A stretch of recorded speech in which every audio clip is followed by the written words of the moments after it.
हुजूर। एक नाक साफ करने का लतीफ़ा एक और भी है।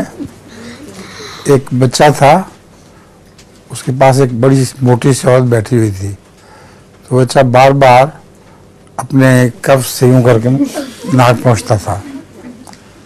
तो उस औरत ने मुझसे बच्चे से कहा कि बेटा तुम्हारे पास रुमाल नहीं है, ये तुम कफ से पूछते हो। उसने कहा है तो सही, मगर मैंने अपना रुमाल आपको नहीं देना, आप भी कफ से पहुँच रहे हैं। अस्सलाम वालेकुम हुजूर। वालेकुम सलाम। मेरा नाम सादिका मरियम है और मेरे वालिद का नाम मुबारक अहमद शाहिद साहब है। हुजूर, जो इराक में जंग हो रही है, क्या उसे जिहाद कहा जा सकता है? क्या? जो इराक में जंग हो रही है, क्या उसे जिहाद कहा जा सकता है? जिहाद की क्या तारीफ की है कुरान करीम ने?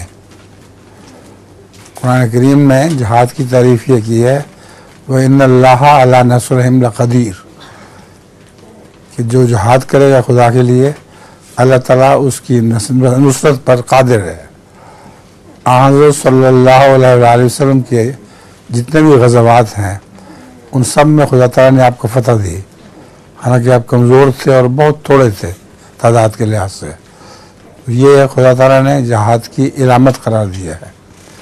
बस एक जिहाद और किस्म का है, वो है अगर कोई अपने माल की हिफाजत के में मारा जाए तो वो भी शहीद होता है एक किस्म का।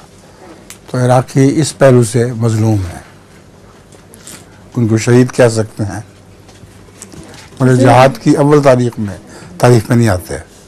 हुजूर, लतीफ़ा भी है, हैं? लतीफ़ा भी है।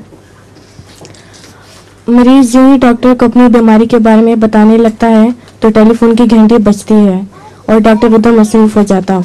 जब कई बार ऐसा हुआ तो मरीज उठकर जाने लगा। डॉक्टर ने हैरत से पूछा कि कहाँ जा रहे हो, तो मरीज ने जवाब दिया कि करीबी फोन बूथ पर। अच्छा, ठीक।